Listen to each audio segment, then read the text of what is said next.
Major Arcane spoilers ahead. Please do not watch this video if you haven't finished the show. Arcane Season 2 has just concluded, and along with it, my will to live. For me and so many others, this journey has evolved from simply consuming a piece of media into something so much more.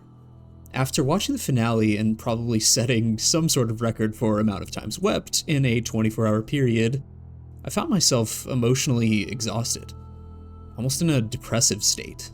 Depressed that it was over, depressed at the tragedy of certain characters. But at the same time, I felt this awe of the beauty of those same characters and their stories, in awe of the absolute masterpiece that is this show. I've never been so emotionally affected by any piece of media before, not like Arcane has affected me. I immediately knew I needed some sort of outlet into which I could just release my thoughts and emotions. So that's what this video is. It's not an in-depth, nuanced analysis of any kind. It's just a collection of thoughts from a normal person who was deeply moved by this show. A show that gave us so much. This video is a debrief where I'll just be talking about the characters and the narrative choices and what they meant to me. As I started working on this, the structure flowed in and out from talking about characters to episodes, back to characters again. It's kind of all over the place, but hopefully you can follow along. In making this, it really helped me come to terms with the emotions that I've been feeling, and I hope it will help you in the same way.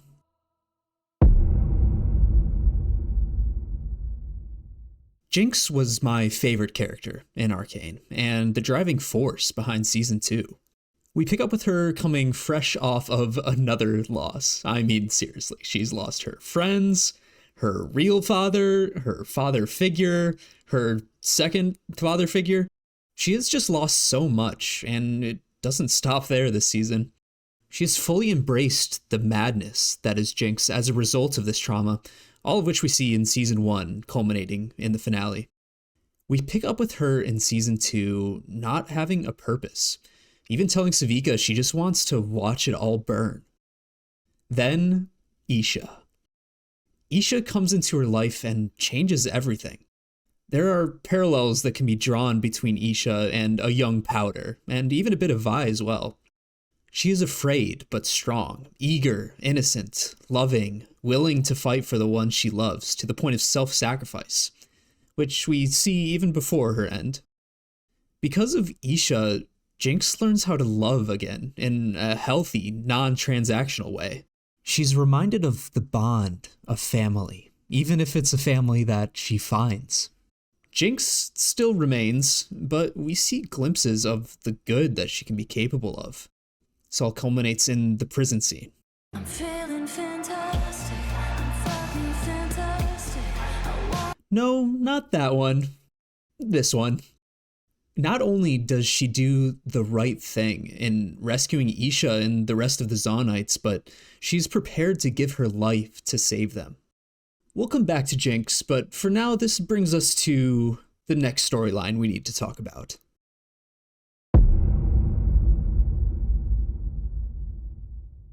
Jinx encounters Warwick, who we come to find out, and she comes to find out, is actually Vander. And while this section is about Vander, it's more about how Vander affects Jinx and Vi's relationship. Jinx realizes in this moment that Vander is in there somewhere, however distant. The moment this happened, she knew that Vi deserves to be a part of trying to save him.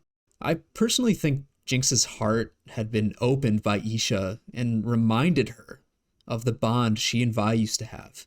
I think Jinx might not have been so quick to seek out Vi if Isha hadn't paved the way for her. Either way, we see a reunion and tentative alliance between them, if only to save their dad. Maybe this is like a do-over. Besides, he's your father too. While they're in the mines, Vi sees the relationship between Jinx and Isha, and sees herself and Powder as they used to be. Mostly grief for that being lost, but possibly unconscious hope that they could be like that again. I think that even at Vi's lowest, she still has hope for Jinx somewhere inside, as we end up seeing near the end of the season. This is only solidified by them finding Vander's note that he never sent to Silco.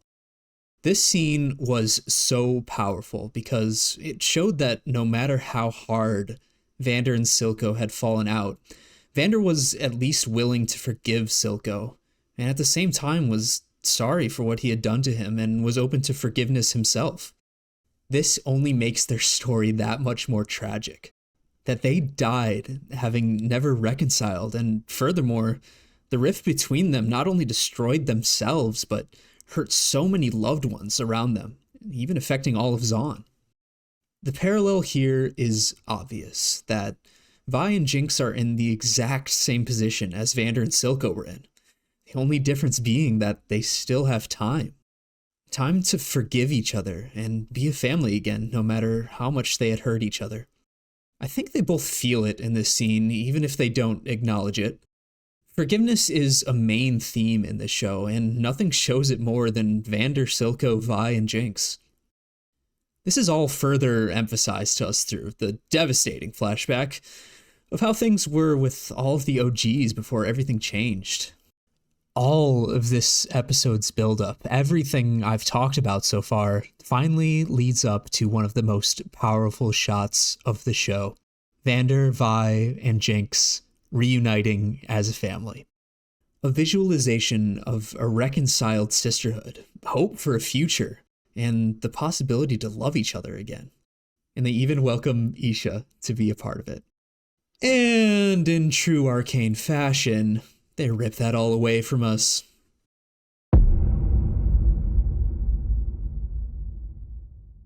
What were we thinking, having any hope of happiness when watching this show? I mean, seriously, were we delusional? Do we not remember season 1? Jinx and Vi were getting everything they could have dreamed of. Each other back, a family with Vander and Isha. Hope that Victor would be able to unlock Vander's mind permanently. Even a hope for a future living amongst the refugees Victor had assembled. At the time, this last part seemed good at least. And in true gut-wrenching, devastating Arcane fashion, they lose it all.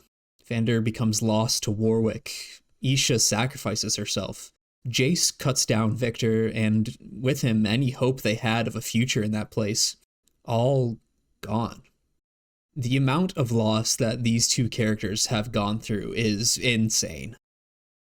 This seems like a good time to talk about the music videos in Arcane, as this episode includes 2 of them. I've seen criticisms saying that there are too many of these this season, and that they're jarring and take them out of the moment. While I can understand that take, I could not personally disagree more. I think these music videos only serve to enhance the storytelling and emotional weight of these moments. Remember Me shows us Vander's memories, and further solidifies the hope that he's in there, and could be himself again.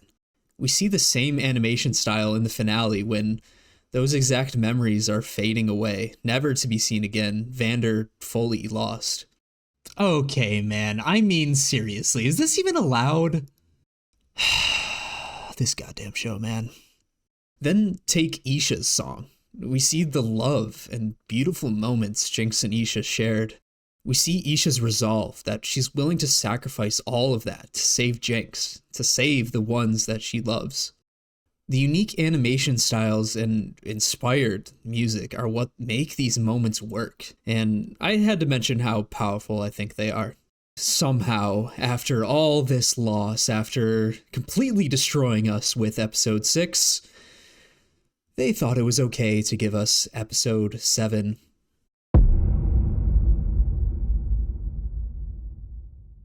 Okay, surely this episode should be illegal, right? Like, surely it breaks some sort of international law on emotional torture.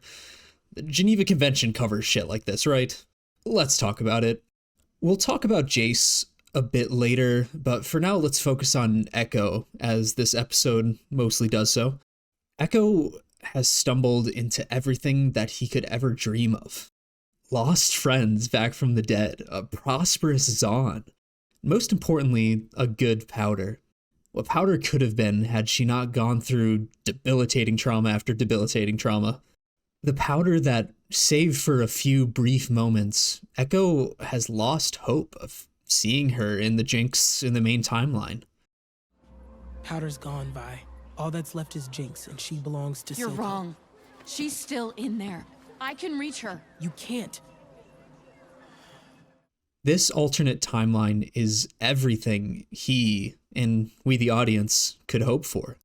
Vi is gone in this timeline, which is sad, but I mean, look at the differences in the murals of people they lost. This tells the whole story, in my opinion. I would be remiss if I didn't mention that the first time of many I broke down weeping this episode was seeing Silco and Vander together. This moment only reinforces what we saw in episode 7, what could have been if they chose to forgive and be brothers again. Didn't you try to kill him? Greatest thing we can do in life is find the power to forgive. It reinforces how beautiful this version of Zahn really is, and even beyond that, it shows us what these characters deserve. They deserve the goddamn world, and it only makes the fact that they don't get any of this in the main timeline that much more painful. And we need to talk about that scene. The dancing scene was Waterworks number 2 of the episode, one of the most powerful scenes of the entire show.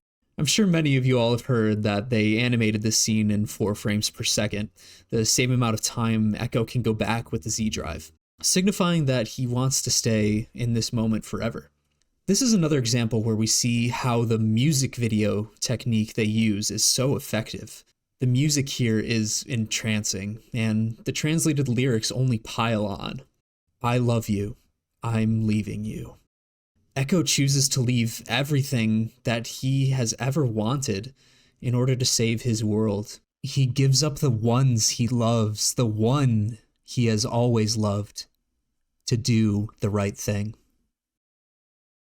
On top of everything that happens in this episode, I haven't even talked about the most egregious emotional torture we had to go through.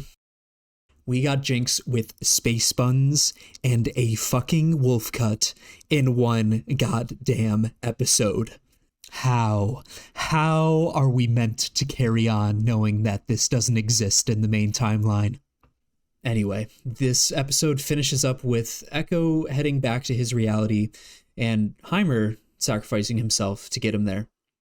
It has to be said that Heimer is the absolute GOAT here. He commits to sticking with his pupil and never giving up on him, unlike he did with Jace. His arc comes full circle, and he gives his life for Echo to return. Also, he was right from the very beginning. Absolute GOAT behavior.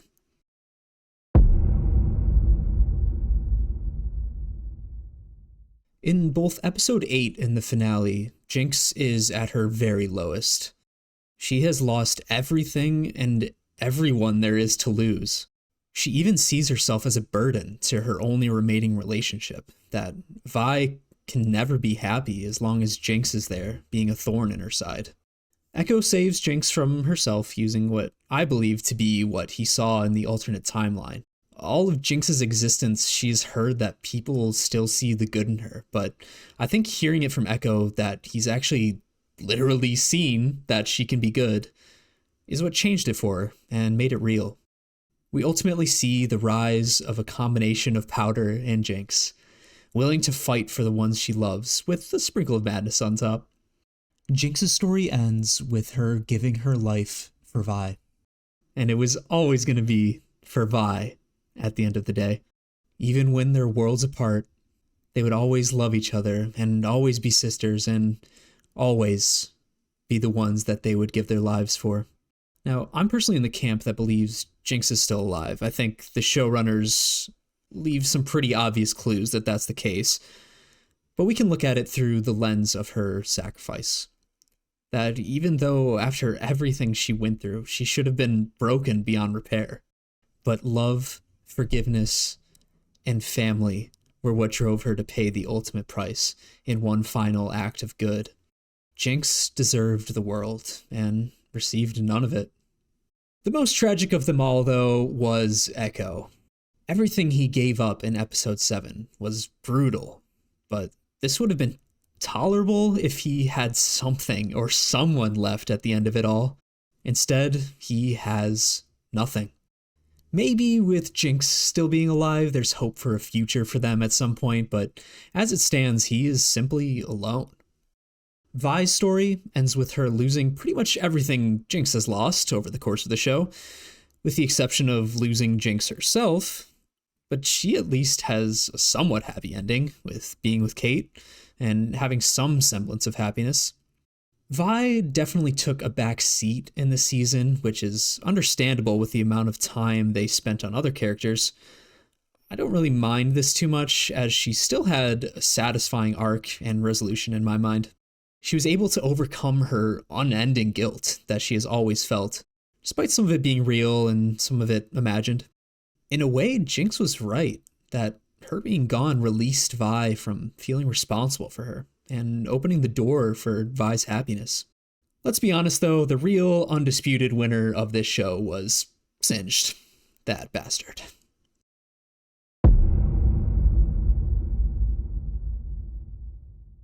Let's quickly talk about Victor and Jace and how their stories wrapped up. I personally really liked the timey-wimey plot point, with future Victor being the one who gave young Jace the rune. Time travel stuff is not easy to pull off, and I really liked how they did it in Arcane. That in every timeline, it was only ever Jace that had the potential to show Victor the flaws in his plan. How all of the alternate timelines were essential in finding the correct rune Echo could use to invent the Z-Drive. All this just so that Victor and Jace would even have the opportunity to have those final moments in the astral plane. I also think that these final scenes they had in the astral plane were some of the most stunning in the show, both visually and narratively. The reveal that the mage was Victor, the dialogue that we get from Victor, the reconciliation that these two characters have, the realization that they could still save everything and everyone as best friends and brothers, as partners. Jace and Victor spent their whole lives working together to make life better for people. Then they lost sight of that goal, but all the while they saved each other at their lows.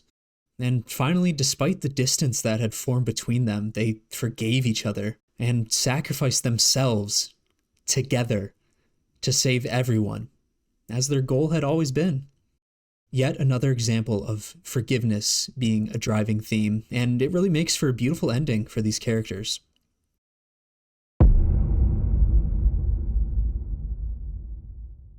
I want to wrap up this video by addressing some problems that I had with Season 2, starting with Caitlyn.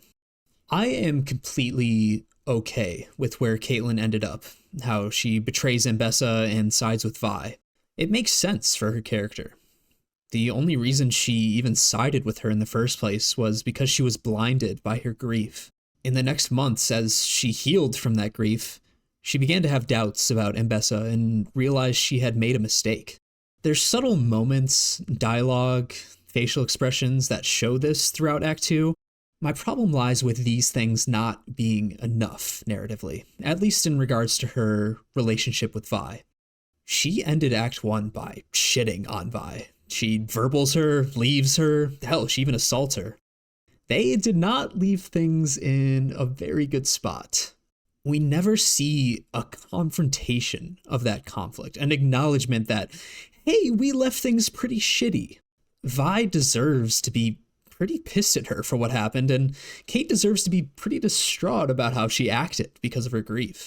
In my opinion, there needed to be just even one scene where they hash it out more than they did and truly get resolution. Instead, they opted for some banter, which I'll admit was good banter, and a whole misdirection approach to that scene with Ambessa. I don't know about you guys, but this whole misdirection thing was pretty obvious to me and didn't really hit. Like I said, I do think the ending point of their relationship and arc was good. I just think they missed the mark on the journey to reach that. The only other thing that I didn't like about Season 2 was the world losing the feeling of being lived in. This is something that I think is one of the greatest strengths of Season 1. had wide, alive, establishing shots where it felt like so much more than the world immediately surrounding our main characters. In Season 2, the world felt large but almost empty. We're transported around to set pieces. The funeral, the prison, the refugee camp, the final battle. All these groups of people crammed into one spot. Having to wrap up everyone's storyline is probably the main culprit of this. They had to hit on the big moments, the huge decisions, and in doing so, probably literally didn't have the time for some of the smaller, more establishing shots that Season 1 had.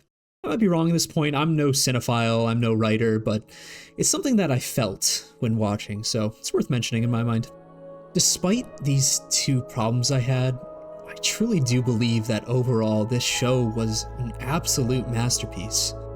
It's not easy writing so much depth to characters and creating a narrative so complex and then being able to wrap it all up so effectively.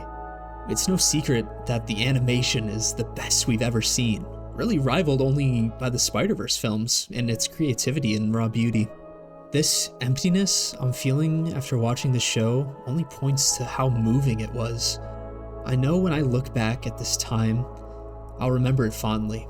Is one moment in time that we wish we could have stayed in. But knowing that in order to move forward, we needed to leave a few things behind.